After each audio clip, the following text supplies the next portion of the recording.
नमस्कार मित्रांनो, मी अतुल आणि उपेंद्र मित्ररंगममध्ये आपले पुन्हा स्वागत.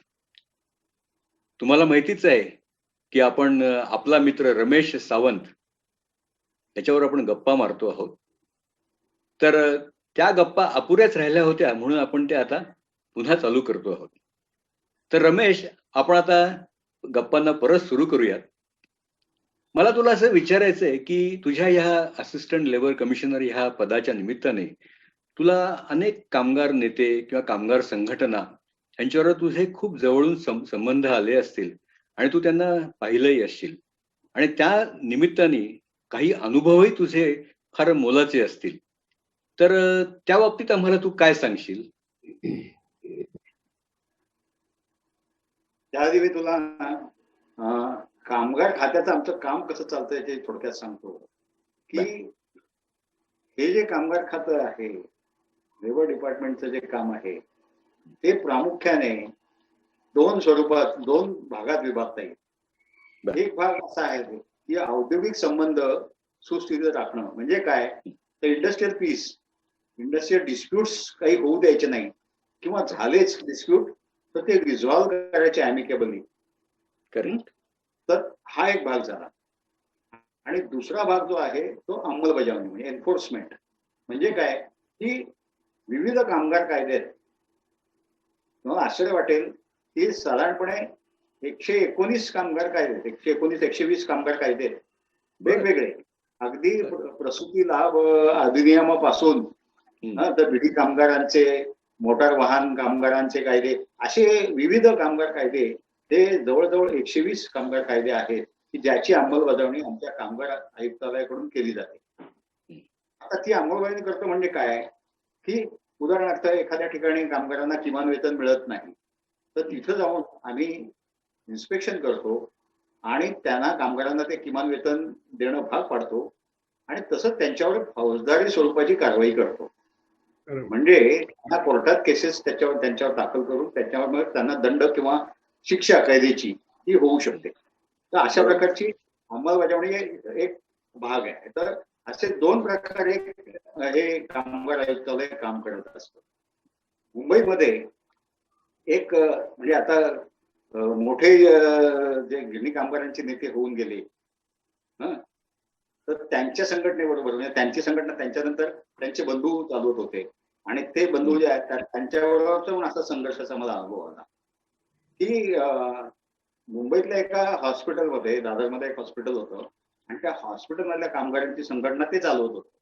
आता हॉस्पिटल बंद पाडणं किंवा हॉस्पिटलमध्ये संप करणं हे म्हणजे लोकांच्या जीवाची खेळणं आहे. आणि हे मला जाणं, आणि तिथं संप काढता येत नाही कायद्याने. आणि तरी सुद्धा त्यांनी संपाचं हे दिलं होतं आणि नोटीस दिली होती आणि ते माझ्याकडे डिस्प्यूट घेऊन आले होते. तर त्यांना मी सांगितलं होतं की तुम्ही संप करू नका, पण ते ऐकायला तयार नव्हते, करणारच होते. तर दुसरं आमच्याकडे कायद्याची तरतूद होती की ज्या वेळेला आम्ही एखादा जो तंटा किंवा जो वाद आहे तो आमच्याकडे, तो समेट ज्याला म्हणतो आपण, त्या कारवाईमध्ये आम्ही जेव्हा दाखल करून घेतो त्यावेळेला तुम्हाला संपावर जाता येत नाही. आम्ही जर त्यांना कायदेशीर तसं पत्र दिलं की आम्ही तुमचा हा वाद आता आमच्याकडे दाखल करून घेतलाय आणि तडजोडीचे प्रयत्न केले जाणार आहेत, असं पत्र दिल्यावर तुम्हाला कुठल्याही कोर्टात तुम्हाला ते संप करता येत नाही आणि मग कोर्टात तो इलिगल संप म्हणून डिक्लेअर होतो. आणि मी ते तसं केलं, मी ते पत्र दिलं त्यांना आणि ते दाखल करून घेतलं आणि मग ते भांडायला झाले आणि त्यांच्या त्या कामगारांना त्यांचं ते आणि काय सगळे शेवटी गुंडगिरी मी म्हटलं तर ते आम्ही बघून घेऊ आणि असं तसं धमक्या घेऊन तुम्ही कसं काय दाखल करून घेतलं. म्हटलं कामच आहे माझं ते. तुमचा तंटा हा आपण समेटामध्ये मिटवायचा प्रयत्न करू ना, पण तुम्ही दाखलच करून घ्यायचा नव्हता. तुम्ही दाखल करून घेतला आमचा संप इलिगल ठरेल वगैरे. म्हटलं त्याला मी काही करू शकत नाही, कारण हॉस्पिटल सारखी अत्यावश्यक सेवा म्हणून मी तुम्हाला विनंती केली करू नका आहे, पण तरी तुम्ही काय करणार नाही म्हणा, आम्ही तुम्हाला बघून घेऊ. काय करणार तुम्ही काय जे शेवटी काय मारणार ना. तर अशा प्रकारे सुद्धा मी सांगणार शेवटी तो तंटा मिटला, त्यांच्या हॉस्पिटल बरोबर त्यांचा समझोता झाला, तो भाग वेगळा. आणि नंतर त्यांनीच आम्हाला मला पेढे भरवले आणि अशी मागणी झाली, तो भाग वेगळा. पण अशी कटू प्रसंग मला म्हणजे सामोरे जावे लागलेले. तर असा एकंदरीत माझा म्हणजे कामगार नेत्यांच्या बाबतीत माझा अनुभव हा असा आहे. आणि असे बऱ्याच केसेस आहेत. आता आपल्या वेळेवर सगळं सांगणं शक्य नाही, पण नाही तर असे बरेच अनुभव आहेत की ज्या ठिकाणी माझा कामगार नेत्यांशी जवळून संबंध आला. आणि असे आदर्श नेते सांगण्यासारखे आजच्या घडीला तरी नाहीये. पूर्वीच्या काळात जॉर्ज फर्नांडिस वगैरे यांच्यासारखे लोक होऊन गेले की ते खरोखरी तळमळचे कार्यकर्ते होते. आणि मग स्वतः साधी राहणी होती त्यांची. त्यांनी कधी संपत्तीचा हवास केला नाही किंवा त्यासाठी ते संघटनेचं काम केलं नाही. असे जॉर्ज फर्नांडिस एक मला आठवत आहे. आणि दुसरे पुण्यामध्ये रूपमय चॅटर्जी म्हणून होऊन गेले. ते रूपमय चॅटर्जी एक चटई आणि पाण्याचा एक तांब्या एवढंच त्यांचं संपत्ती, तेवढंच त्यांच्या घरात होतं, बाकी काही नाही. असे आता तो काळ वेगळा होता. असे नेते आता आढळणं हे कठीण आहे. रमेश, मला विचारायचंय तुला की आता सध्या पूर्वी सारखे आपण संप बघायचो आपल्या लहानपणी किंवा आपल्या स्टार्ट ऑफ द करिअरच्या वेळेला. आपण प्रचंड प्रमाणात वेगवेगळ्या संपांना तोंड द्यायचो आणि वेगवेगळ्या ठिकाणी वेगवेगळ्या प्रकारचे संप कायम सुरू असायचे. पण आता असं जास्त ऐकू येत नाही किंवा आता असे संप औद्योगिक स्वरूपाचे संप जास्त होत नाहीत. तर त्याची कारणं काय आहेत? हा चांगला प्रश्न विचारला तू. तो आता रिसेंट आकडेवारी ही इकॉनॉमिक टाइम्स मध्ये आली होती. त्याच्यामध्ये पण त्यांनी हाच विषय मांडला होता की हे संपांचं प्रमाण जे आहे ते हळूहळू कमी होत चाललंय. आणि ती आकडेवारी त्यांनी सगळी दिली होती की ते खूपच कमी झालंय. आता क्वचित संप घडतात.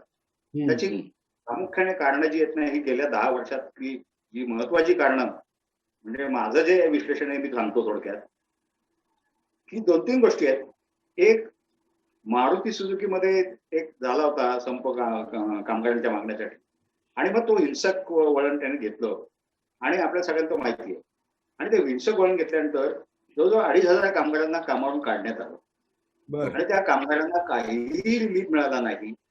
सुप्रीम कोर्टापर्यंत प्रकरण गेलं, पण त्या कामगारांना घरीच जावं लागलं. त्यांचं नुकसानच झालं. एवढंच नाही तर त्यांना त्यांची काही म्हणजे देणी जी कायद्याने मिळायला पाहिजे तर त्यांना ती पण कोर्टाने द्यायला प्रतिबंध केला. त्यांना काही पैसे त्यांच्या सेवेचे मिळाले नाही आणि त्यांना घरी जावं लागलं. आता हे उदाहरण सगळ्या भारतातल्या सगळ्या लोकांनी पाहिलं. सगळ्या कामगारांच्या समोर ते उदाहरण आहे. ते एक झालं. दुसरं, मुंबईमध्ये एका कामगार संघटनेला हायकोर्टाने दंड केला संप केल्याबद्दल. आणि तो दंड मोठ्या रकमेचा दंड केला की तुम्ही संप कराल तर आम्ही तुम्हाला दंड करू. म्हणजे तो संप तर इलिगल ठरवलाच, पण त्यांना दंडही केला. आता ते एक उदाहरण फेक झालं.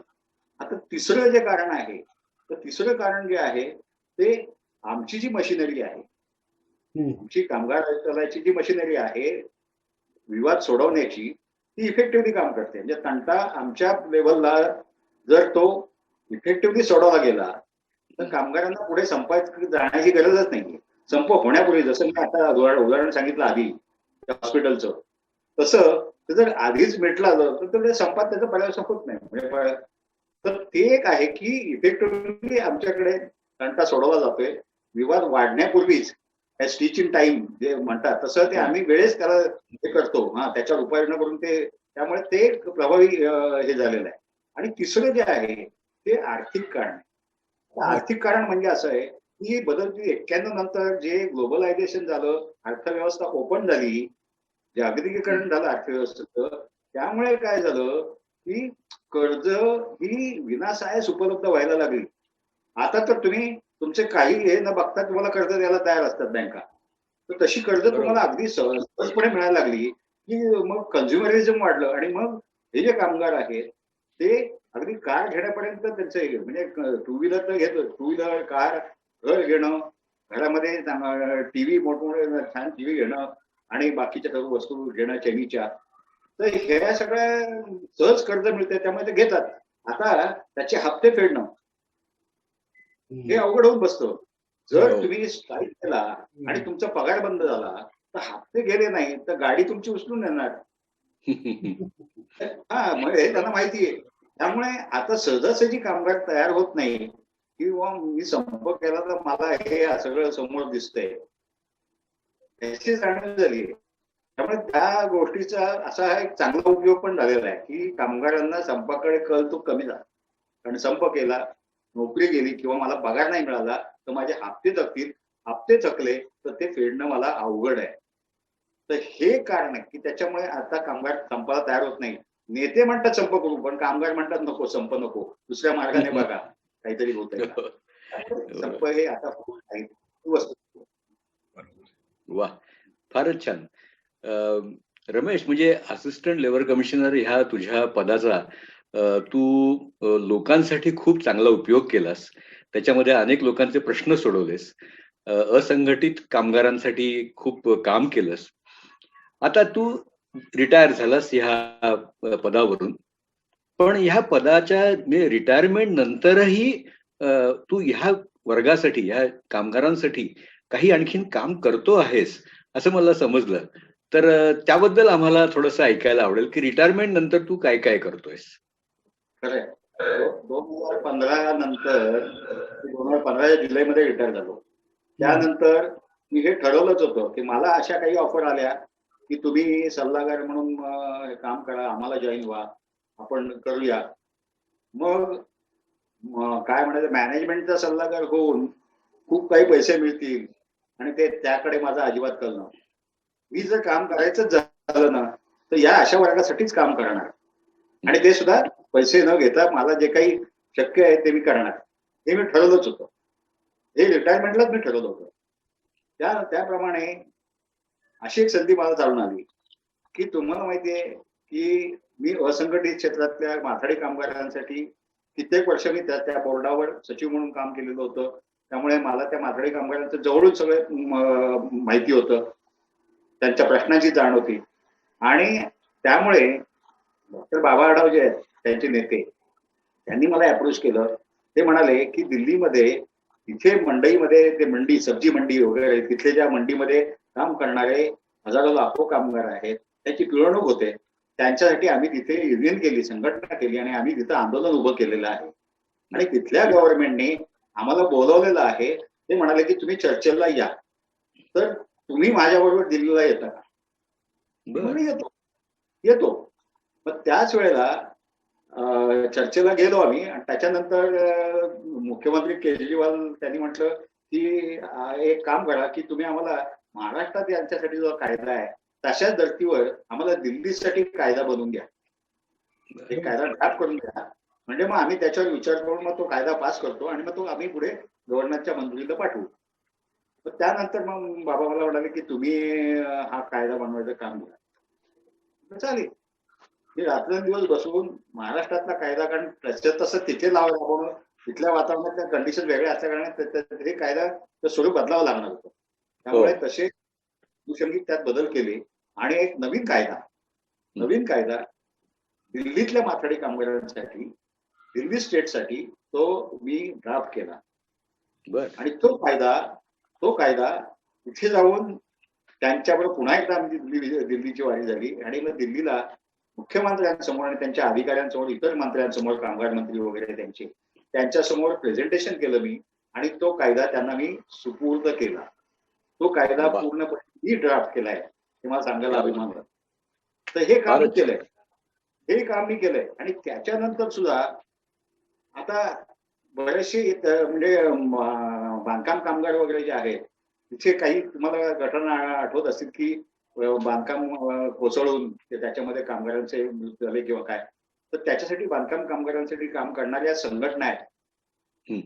तर त्या माझ्याकडे अप्रोच होतात की आम्हाला याच्यात मार्गदर्शन करा, याच्यात आम्हाला काय कारवाई करता येईल, कशी कारवाई करता येईल. त्यांनी उपोषणं वगैरे केली.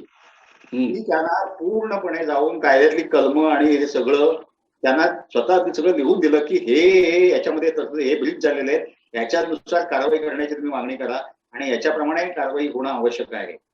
तर त्यांना माहित नसतं कायद्यातल्या ह्या खाचा होता, पण मला माहिती होतं. त्यामुळे मी त्यांना ही मदत करतो. ते चालूच आहे माझं काम की जिथे जिथे असं काही होईल आणि मला अप्रोच होईल. मग कोणी कामगार आजही फोन करून मला विचारतात, म्हणजे त्यांच्याकडे फोन नंबर असतो म्हणून, आणि मी त्यांना सांगत नाही मी रिटायर झालोय. त्यांना सांगतो काय प्रश्न आहे तुझा, असं आहे का, असं कर, आणि मग ते सोडवतो.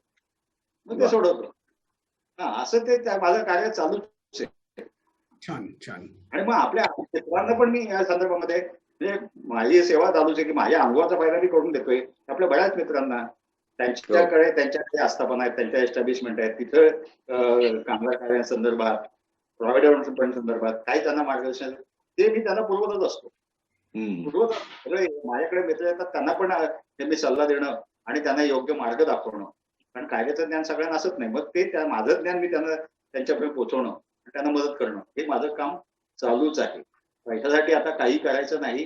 जी काही लोकसेवा आपल्याला करणं शक्य आहे ती करत राहायचं, असं आमचं हे चालू आहे. आणि याशिवाय ब्रह्मविद्या हे योगशास्त्र मी ते नोकरीत असताना शिकवत होतो, त्याच्यानंतर मी चालू ठेवलेलं आहे. ते एक समाजकार्य चालू आहे, कारण त्याचा मोबदला आम्ही न घेता ते शिकवतोय. तर ते एक आपलं कार्य काहीतरी रिटायर झाल्यानंतर काहीतरी करत राहणं हे चालूच आहे माझं. जयश्री वहिनी येतातच आहेत, त्यामुळे आपण ब्रह्मविद्येकडे वळणारच आहोत. रमेश बरोबर तर आपण गप्पा मारल्याच, पण आता त्याच्या पत्नी जयश्री वहिनी आपल्या बरोबर आहेत. तर जयश्री वहिनी, आमच्या मित्ररंगमध्ये आणि आमच्या सर्व नुमवे मित्रांतर्फे तुमचं यामध्ये स्वागत. धन्यवाद. तुम्हाला असं विचारायचं आहे जयश्री वहिनी, की तुमचं म्हणजे शिक्षण काय, कसं झालं, आणि तुम्ही नोकरी म्हणा किंवा बाकी असं करिअर वगैरे काय काय केलं त्याबद्दल आम्हाला जरा सांगा. मी BSc आहे आणि बँक ऑफ इंडिया मध्ये होते. मी 35 वर्ष सर्व्हिस झाली माझी बँक ऑफ इंडिया मध्ये. आणि 1 वर्षापूर्वी मी VRS घेतली नातेला सांभाळण्यासाठी US ला जाण्यासाठी. बर बर बर, ग्रेट. तुम्ही ब्रह्मविद्येसाठी खूप वाहून घेतलेले असं कळलं. तुम्ही ब्रह्मविद्येमध्ये अतिशय निपुण आहात. तर तिकडे पहिला प्रश्न असा आहे की तुम्ही तिकडे कसे वळलात? 2003 साली म्हणजे 17 वर्षापूर्वी मी पेपरमध्ये एक छोटीशी जाहिरात पाहिली, ब्रह्मविद्या शिका, आरोग्य आणि यशाची गुरुकिल्ली, याच्यामध्ये तुम्ही शिकाल ध्यान आणि श्वसन प्रकार. तर आरोग्याचा काही प्रश्न नव्हता. 17 वर्षापूर्वी सगळं छान होतं. यशाचाही तसा फारसा काही विचार केलेला नव्हता, पण त्यातलं ध्यान या शब्दाविषयी मात्र मला खूप उत्सुकता होती, आकर्षण होतं. त्याच्यापूर्वी सुद्धा मी काही गोष्टी केलेल्या होत्या ध्यान शिकण्यासाठी, आणि त्यामुळे ध्यानासाठी मी ब्रह्मविद्या जॉईन केली. आणि एकदा जॉईन केल्यानंतर मात्र मला खूप छान वाटायला लागलं, अनुभव पण आले. आणि तेव्हापासून मात्र अजूनही ब्रह्मविद्या आम्ही करतोय, ब्रह्मविद्या आम्ही सोडणार नाही आता आहे. बर, पण मग या ब्रह्मविद्याची कन्सेप्ट काय आहे? की मी आता म्हणलं तसं की आम्ही फक्त ध्यान शिकायला म्हणून आम्ही ते जॉईन केलं, पण खूप छान वाटायला लागलं.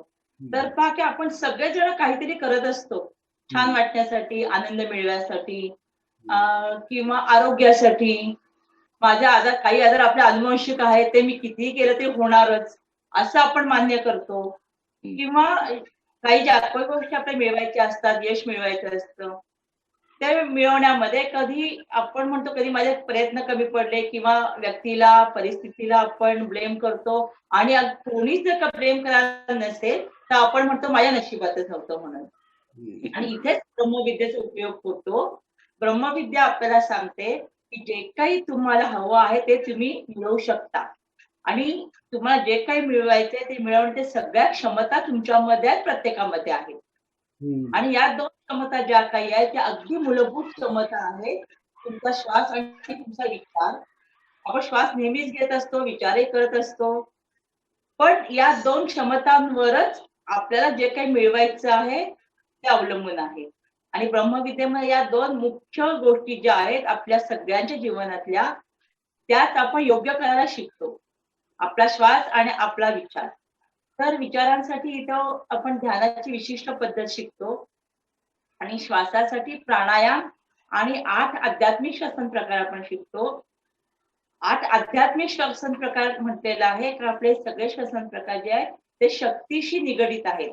आणि शक्ती म्हणजे कोणती? तर प्राणशक्ती, प्राण, सर्वोच्च शक्ती. या शक्तीला तुम्ही काही नाव द्या, आपण त्याला परमेश्वर सुद्धा म्हणतो. तर ही परमेश्वराची सर्वोच्च शक्ती आपल्या सगळ्यांच्या आतमध्ये आहे. या शक्तीचा आपल्या प्रगतीसाठी कसा उपयोग करायचा हे तुम्हाला ब्रह्मविद्या शिकवते.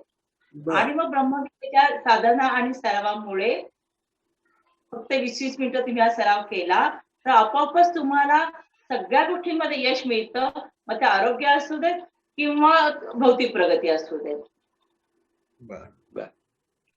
पण ह्या ब्रह्मविद्येचं जे मूळ कन्सेप्ट आहे, आता तुम्ही आता ह्या 2 गोष्टी तर सांगितल्याच, पण ह्याची सुरुवात कशी झाली किंवा ह्याच्यामधनं तुम्हाला व्यक्तिगत अनुभव काय काय आले की ज्याच्याकरून तुम्हाला ह्या विषयीचं जास्त ओढ लागली, तर हे जरा आम्हाला सांगा. तर आम्ही 2003 आम्ही शिकायला सुरुवात केली आणि 2007 साली आम्ही दोघेही जण शिकवायला लागलो म्हणजे आम्ही शिकवता आम्ही शिकत गेलो, अजूनही आम्ही शिकतोच आहोत.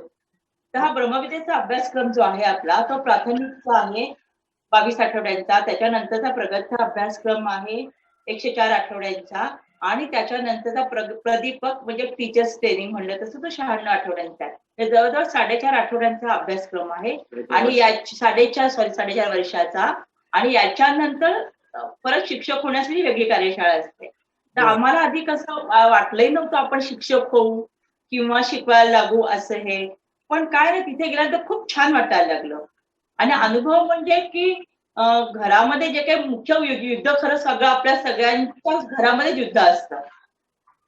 जे मुलांशी असतं, नवऱ्याशी असतं, ऑफिसमध्ये असतं, हे जे काही युद्ध असतं ना सगळ्याच म्हणजे करण्याच्या दृष्टीने विचारांच्या दृष्टीने हे युद्ध आमच्याकडचं कमी झालं. घरामध्ये खूप शांतता आम्ही अनुभवायला लागलो, आनंद अनुभवायला लागलो आणि मग हळूहळू असं लक्षात आलं की आजार जे काही छोटे छोटे होते ते पण कमी व्हायला लागले. यांना आजार होता मुख्य सायनसचा आजार होता, तर दर महिन्याचं ते दुखणं होतं, तो आजार पूर्णपणे बरा झाला. मला थोडासा बँकेतल्या कामामुळे थोडासा स्पॉन्डिलिटिस त्रास व्हायला लागला होता, तो कमी झाला. म्हणजे सांगायचं झालं तर आमच्या घराची औषधच कमी झाली. तर आणि ही आमची ब्रह्मविद्या ही संस्था आहे, चॅरिटेबल ट्रस्ट आहे. आमच्या ब्रह्मविद्या साधक संघाचे मुख्य विश्वस्त आहेत आमचे गुरु जयंत दिवेकर सर. त्यांनी 1997 साली ब्रह्मविद्या साधक संघाची स्थापना झाली आणि तेव्हापासून ब्रह्मविद्येचा प्रसार होतोच आहे. सर असं म्हणतात की आधी वाटलं नव्हतं इतका प्रसार होईल म्हणून, आता किती प्रसार होईल हे सांगता येत नाही. आणि हा ब्रह्मविद्येचा प्रसार जो होतोय तो केवळ साधकांच्या मार्फत एकमेकांना सांगूनच होतोय. हा आमचे ब्रह्मविद्येचे वर्ग 4ही भाषांमध्ये आहेत.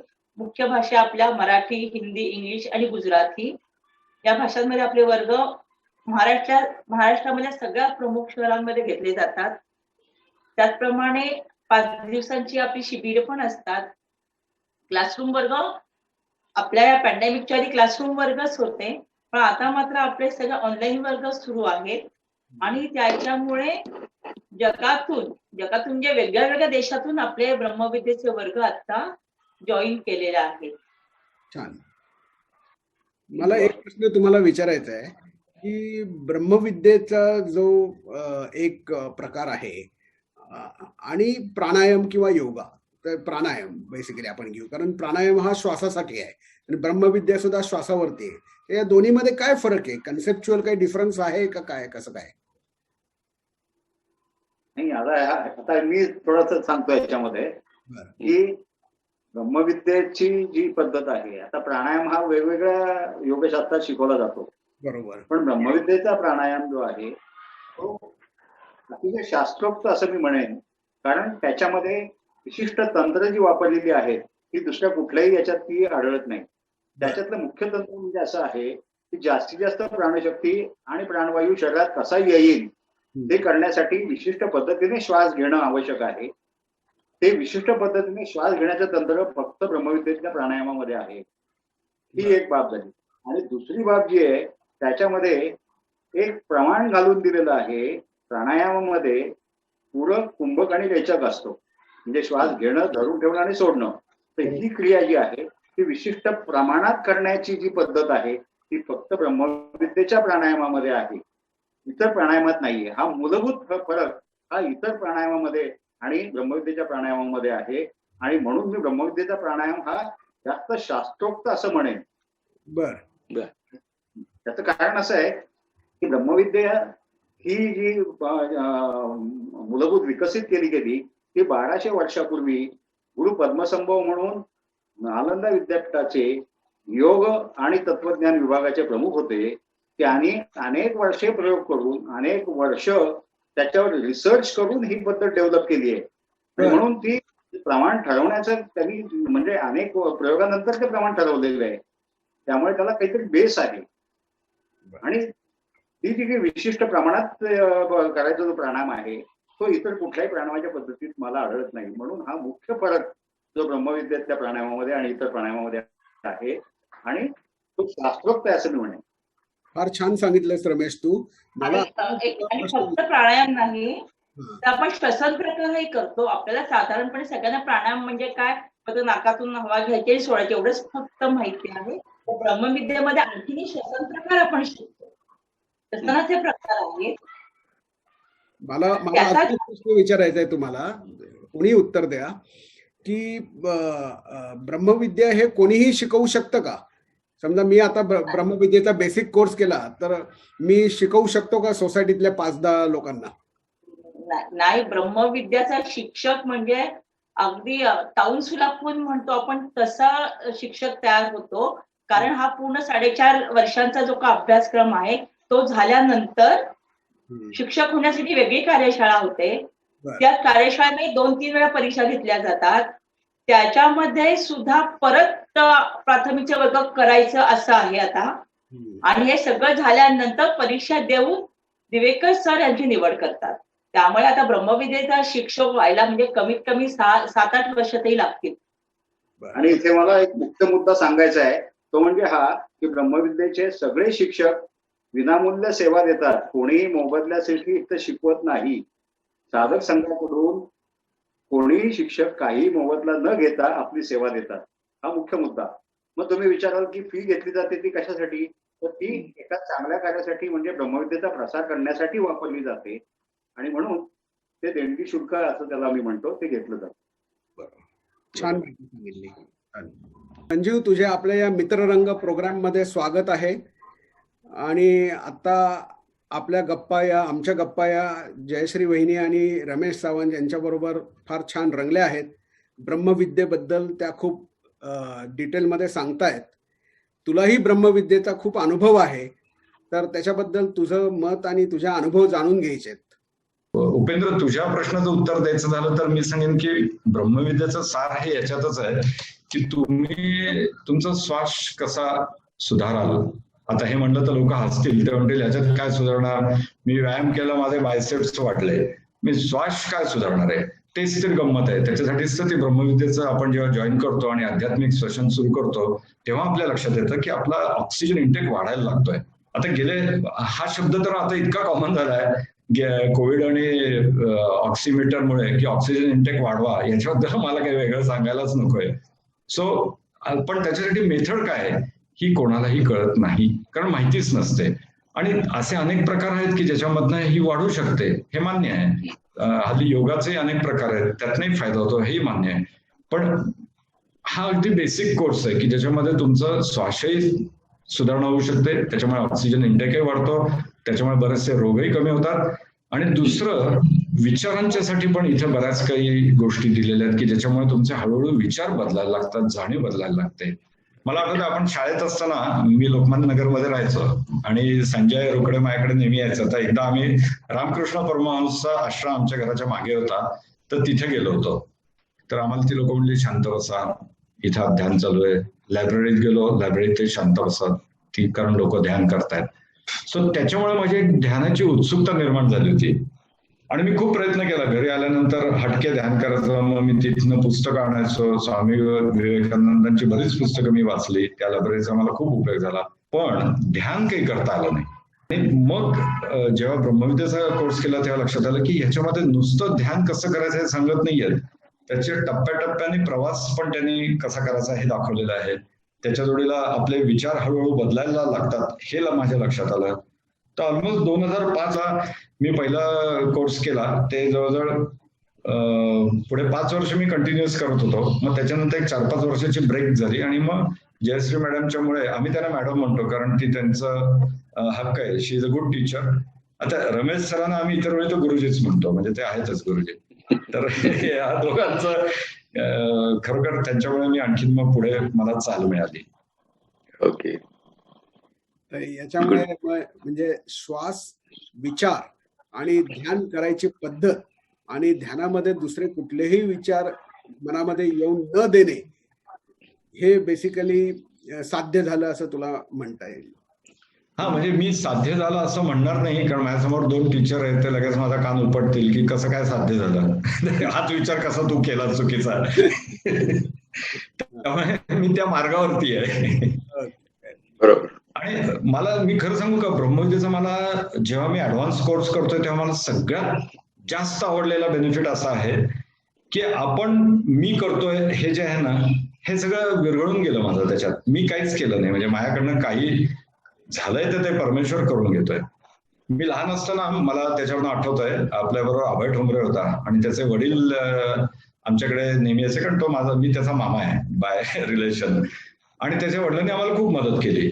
पण आम्ही जेव्हा म्हणायचो, नाना तुम्ही खरंच आम्हाला खूप चांगलं वाटलं, तुम्ही खूप ते म्हणले, मी काहीही करत नाहीये, माझ्या रूपातनं गणपती करून घेतोय. ते त्यांचं वाक्य मला आता सतत आठवतंय की मी काही केलेलं नाही, माझ्या रूपातनं गणपती करून घेतोय, परमेश्वर करून घेतोय, ती प्रज्ञा करून घेत आहे. त्यामुळे हा जो प्रवास आहे याच्यामध्ये मी म्हणजे उपेंद्रच्या प्रश्नाला असं उत्तर देईन की मला ते हळूहळू कळायला लागतंय असं म्हणेन. तो प्रवास चालू आहे माझा. वा, छान छान. तू इथे आलास आणि तुझे विचार आमच्या बरोबर तू मांडलेस आमच्या समोर, सगळ्यांच्या समोर, त्याबद्दल धन्यवाद. Thank you very much. धन्यवाद. तर मित्रांनो, आपण रमेश आणि जयश्री वहिनींबरोबर आपण गप्पा मारल्याच, पण आज आपल्या बरोबर रमेशची मुलं, म्हणजे त्याचा मुलगा तन्मय आणि त्याची मिसेस सोनल आणि त्याची मुलगी हर्षदा आणि जावई राजेश आणि आपला सर्वात छोटा पाहुणा, खरं तर पाहुणी म्हणायला पाहिजे, कोको तिचं नाव. तर ही सगळी मंडळी आज आपल्याबरोबर गप्पा मारायला आहेत. तर सर्वात मला प्रथम सगळ्या ह्या मुलांचं, आता ही सगळी मुलंच आहेत आपली, त्यामुळे ह्या मुलांचं अमेरिकेमधून त्यांनी त्यांच्या वेळात वेळ काढून ते आलेत आणि त्याबद्दल त्यांचं प्रथम स्वागत करतो मी. मित्ररंगाच्या कार्यक्रमामध्ये आमच्या नुमोबे मित्रांतर्फे तुमचं स्वागत आहे. आणि आता आपण गप्पाला सुरुवात करूयात. Is it okay? येस. चला, बरं, आता तन्मय तुझ्यापासून सुरुवात करतो. तर तू आणि सोनल, तुम्ही दोघेही आता अमेरिकेत आहात. तर तुमच्या दोघांचा प्रवास, म्हणजे तुमच्या दोघांचं एज्युकेशन वगैरे कसं झालं आणि तुम्ही आता इथलं म्हणजे इथपर्यंत कसे पोहोचलात, ते जरा आम्हाला थोडक्यात सांग. शुअर. तर ऍक्च्युली म्हणजे प्रवास माझा सुरू झाला म्हणजे भारतामध्येच. मी सिंहगड कॉलेजमधून इंजिनिअरिंग केलं आणि 2011 साली मी ग्रॅज्युएट झालो. आणि त्याच्यानंतर मी इथे मास्टर्स साठी आलो, university of southern California, Los Angeles. तर तिथे मी 2 वर्ष मास्टर्स केलं इन कम्प्युटर सायन्स. आणि त्याच्यानंतर मग मी सायबर सिक्युरिटी इंडस्ट्रीमध्ये जॉईन झालो आणि आता ऑलमोस्ट 8 वर्ष झाली मी सायबर सिक्युरिटी इंडस्ट्रीमध्ये आहे. आणि करंटली मी फोर्टिनेट या कंपनीमध्ये सिनियर प्रॉडक्ट मॅनेजर म्हणून काम करतो. आणि म्हणजे आता ऑलमोस्ट 10 वर्ष झालेली आहेत. तर तो माझा म्हणजे ती माझी जर्नी आहे. आणि सोनल तिच्या जर्नीविषयी सांगेल. Hi Sonal, let's know about you also. Yeah, so it's pretty similar. So I also came here for my master's in 2011. We both graduated or did our master's from University of Southern California, LA. And we both did it in computer science. So I've also been in cybersecurity. I work for KPMG, US. Okay. In cybersecurity, I'm a cyber services manager. Been in this industry for about 8 years now. So yeah, it's pretty exciting. Harshada, तू काय करतेस? माझं पण सिमिलरच journey आहे. तन्मय गेल्यानंतर लगेच 1 वर्षांनी, actually Tanmay गेला तेव्हा माझं ठरलं पण नव्हतं मास्टर्स करायचं वगैरे. पण मला MBA करायचं होतं आणि मला टॉप युनिव्हर्सिटी मधनं करायचं होतं, म्हणजे चांगल्या युनिव्हर्सिटी मधनं करायचं होतं इंडियाच्या. पण इंडियामध्ये बऱ्यापैकी रॅट रेस आहे MBA साठी. सो मग तिथून माझा रिसर्च सुरू झाला आणि मग मला असं वाटलं की इंडियातल्या कुठल्या पण कॉलेजमधनं MBA करण्यापेक्षा मी US मधनं मास्टर्स करेल, बिकॉज आय थिंक त्याला म्हणजे जास्त प्रॉस्पेक्ट चांगले होते त्यासाठी. सो मग आम्ही दोघंही ऍक्च्युली एकत्र आलो. आम्ही दोघंही इंजिनिअरिंगला एकत्र होतो PICT मध्ये. आणि मग आम्ही 2010 ला आम्ही ग्रॅज्युएट झालो इंजिनिअरिंग. 2010 ते 2012 आम्ही इंडियातच जॉब केला. बरं. हा, आणि मग मी पर्सिस्टंट सिस्टम्सला होते 2 वर्ष. ओके. 2012ला मी युएसला आले, university of Texas at Dallas. तिकडे मी मास्टर्स इन MIS केलं, मॅनेजमेंट इन्फॉर्मेशन सिस्टम्स.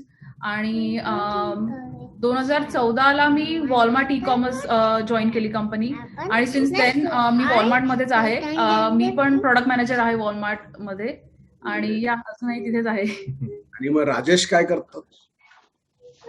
तर मी ओरिजिनली अकोल्याचा आहे, विदर्भ.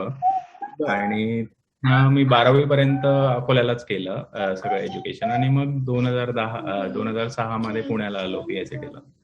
मग बाकी सेम जर्नी येऊन आम्ही मास्टर्स केलं, आणि मग साधारणतः इंडियाचा कामाचा एक्सपिरियन्स आणि इथल्या कामाचा एक्सपिरियन्स वाढत वाढत आता मी डेटा अनालिटिक्स लीड आहे eBay मध्ये.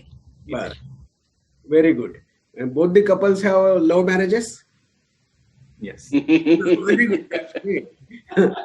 सोनाला Apparently. धन्यवाद आई बाबांचे आहेत, म्हणजे त्यांनी पण आपला support दिला याच्यासाठी, त्यामुळे आई That's बाबांचं great. Thanks. That's great. Tanmay, आणि मला कोको? वाटलं की तू ज्ञानप्रबोधिनीत होतास, हो. आणि मग त्याच्यातर्फे काही तिथे अमेरिकेमध्ये पण तू ढोल आणि ताशा लेझिमचं काही पथक वगैरे बनवलंयस किंवा त्याच्यात भाग घेतोस? हो, त्याच्याविषयी मी काही सांगू शकतो. तर म्हणजे ऍक्च्युली मी आधी लॉस एंजेलिस मध्ये होतो 2016 पर्यंत. तर एक गोष्ट मी मिस करायचो, ही म्हणजे गणेशोत्सव. तर कारण पुण्यामध्ये असताना मी रेग्युलरली, म्हणजे शाळेतनं मी 2005ला पासआउट झालो, पण 2011 पर्यंत रेग्युलरली शाळेच्या सगळ्या कार्यक्रमांमध्ये उत्साहाने सहभागी व्हायचो. आणि गणेशोत्सव म्हणजे तुम्हाला माहितीच असेल, ज्ञानप्रबोधिनीचा गणेशोत्सव फार मोठा आहे. तर त्याच्यामुळे इथे जेव्हा मला ऑपॉर्च्युनिटी मिळाली की मी सॅन होजेला मूव्ह होणार आहे, तर सगळ्यात पहिली गोष्ट मी केली ढोल पथक म्हणजे जॉईन करायचं. तर इथे तेव्हा म्हणजे सॅन होजे स्टेट युनिव्हर्सिटीमध्ये एक ढोल पथक सुरू झालेलं, स्पार्टन्स ढोल पथक. तर त्याच्यामध्ये मी जॉईन झालो, आणि मग बर्ची नृत्य पहिल्याच वर्षी मी बर्ची नृत्य शिकवलं. आणि क्या बात आहे. या वर्षी कोविडमुळे आम्ही करू नाही शकलो, पण पुढच्या वर्षी म्हणजे I am looking forward to it. म्हणजे बर्ची नृत्य, ढोल ताशा, आणि म्हणजे ते US मध्ये पसरवायचं आहे, आणि म्हणजे तो गोल आहे. आणि इथे पण म्हणजे भरपूर म्हणजे प्रतिसाद मिळतो. म्हणजे पुण्यातला गणेशोत्सव बिलकुल मिस होणार नाही, एवढी गर्दी इथे तुम्हाला ढोल ताशा पथकांच्या कार्यक्रमाला बघायला मिळेल. वा, how great. Sonal feels about that? It's pretty good. I didn't attend the last time he was performing with the group. He was in India. Yeah, I was in India then, but I've gone through their practices, and I think their cousin is also now part of it. So it's exciting. I've actually never seen that in Mumbai. I'm from Mumbai, so I've never seen like a very systematic, structured sort of performance. So I've only seen Ganpati dance, but yeah, this is something else. Good good, great great. Hello Tanmay आणि हर्षदा, तुमच्या पप्पांनी एवढं खडतर आयुष्य जगलेलं आहे सुरुवातीला, आणि त्याच्यानंतर त्यांनी बरीच मोठी कारकीर्द केली as an assistant labour commissioner. तर तुम्हाला याच्याबद्दल काय वाटतं किंवा तुमच्या भावना काय आहेत? तन्मय बोलतो का मी बोलू? मी बोलू शकतो. तर म्हणजे एवढ्या कमी वेळामध्ये म्हणजे हा मोठा टॉपिक आहे, तर भरपूर काही बोलायला आहे. म्हणजे लहानपणापासून आम्ही आजी आजोबांकडनं ऐकत आलेलो आहे, किंवा बाबांकडनं पण पप्पांकडनं ऐकत आलोय की किती प्रतिकूल परिस्थितीमध्ये त्यांनी संघर्ष करून म्हणजे जे काही आता मिळवलेलं आहे ते मिळवलं आहे. म्हणजे मला आठवते बहुतेक शाळेत पण ते गोखलेनगर पासून चालत जायचे, हे पण असं मी ऐकलेलं आहे. तर म्हणजे ह्या सगळ्या प्रसंगांपासून आम्हाला बेसिकली जिद्द मिळाली, आणि म्हणजे आयुष्यात काहीतरी करायचं आहे पुढे जाऊन, त्याची प्रेरणा पण मिळाली. तर म्हणजे काही प्रसंग सांगायचे तर शाळेमध्ये असताना म्हणजे बाबांनी म्हणजे प्रोजेक्ट करायला खूप मदत करायचे. तर भूगोलाचा प्रकल्प असू दे, किंवा मग एअरपोर्ट बनवलंय, किंवा कॅमेरा. तर एवढं बिझी असून पण त्यांनी हे सगळं करायला वेळ काढून आम्हाला मदत केली. आणि म्हणजे बाबांची बदली रत्नागिरीला होती किंवा मुंबईला पण होती, तर तेव्हा कळायचं नाही जास्त. पण आता विचार केला तर एवढा बिझी आहेत ना, पण ते घरी आल्यावर विकेंडला आमच्यासाठी वेळ काढायचे. मला आठवतंय दमून रत्नागिरी किंवा मुंबईवर आल्यावर रात्री मूव्ही बघायला घेऊन जायचे. तर तेव्हा आम्हाला ते कळायचं नाही, पण आता विचार केला तर त्यांची ती एनर्जी सॅल्यूट आहे.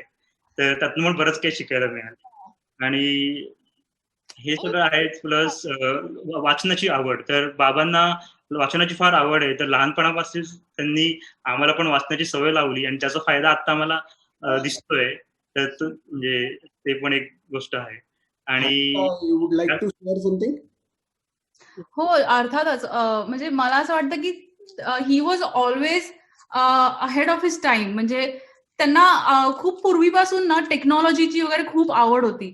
म्हणजे बेसिकली शिक्षणाचीच त्यांना खूप आवड आहे. म्हणजे नवीन गोष्टी शिकायची आणि नवीन गोष्टी पाहायची, इव्हन नवीन जागा बघायची, त्यांना प्रवासाची, ट्रॅव्हलिंगची खूप आवड आहे. तर त्याच्यामुळे त्यांना ना म्हणजे आता मला कसं वाटतं कधी कधी आज आम्ही इथे, दॅट इज बिकॉज ते तेव्हा मला डिस्कव्हरी चॅनल दाखवायचे आणि तेव्हा आम्ही मॅन वर्सेस वाईल्ड वगैरे बघायचो आणि त्याच्या इतक्या आठवणी आहेत. आणि त्यामुळे मला अजून असं वाटतं की म्हणजे तेव्हा ऑब्व्हियसली परिस्थिती नव्हती एवढी की आम्ही इंटरनॅशनल ट्रॅव्हल करू शकू, पण त्यांच्या त्या इच्छेमुळे आणि त्यांच्या त्या जिद्दीमुळे आज आम्ही इथे आणि त्याच्यामुळे ते इंटरनॅशनल ट्रॅव्हल आता करू शकतात. तर म्हणजे त्याच्यामुळे मला असं वाटतं की त्यांना इव्हन अजून माहितीये, ते इथे आले ना की असं नाही की टीव्ही बघत बसतील किंवा खेळत बसतील हिच्यासोबत, किंवा ते इकडे आले की फोनवरती, त्यांच्या मोबाईल फोनवरती स्पॅनिश शिकत बसतात. म्हणजे मला तर इतकं कौतुक वाटतं की आम्हाला आता इथे 9-10 वर्ष होतील, पण आम्ही कधीही प्रयत्न केला नाही स्पॅनिश शिकायचा किंवा काही. ते कॅलिफोर्नियात मोस्ट युज लँग्वेज आहे ती आफ्टर इंग्लिश, पण आम्ही कधी प्रयत्न केला नाही आणि ते शिकतात आणि शिवाय हिला शिकवतात स्पॅनिश इथे आले की. तर अशा खूप गोष्टी आहेत. आणि तेव्हापासून त्यांना वाचनाची एवढी आवड आहे. तेव्हापासून ते आम्हाला ना, आम्ही दोघंही ऍक्च्युली मराठी मीडियम मध्ये शिकलेलो आहे, पण तरी सुद्धा मला असं वाटतं आज आमचं इंग्लिश एवढं चांगलं आहे, as good as someone from an English medium school, right. तर दॅट इज बिकॉज तेव्हापासून आम्ही खूप इंग्लिश पुस्तकं वाचतो आणि तेव्हापासून ते आम्हाला इंग्लिश मूव्हीज वगैरे दाखवायला घेऊन जायचे.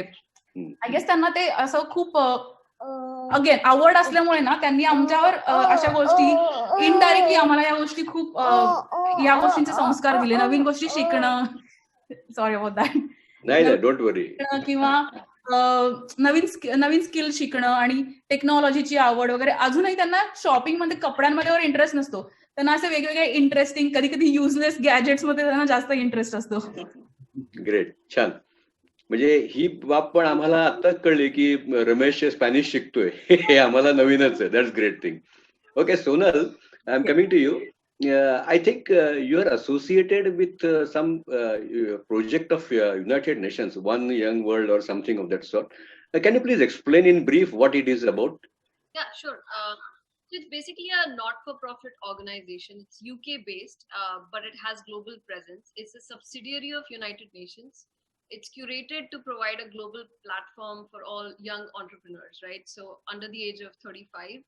Everybody just comes together every year and showcases their projects and community work on global and world issues. So I am basically a coordinating ambassador for USA West Coast. So I manage all the ambassadors that go to this summit every year from this region.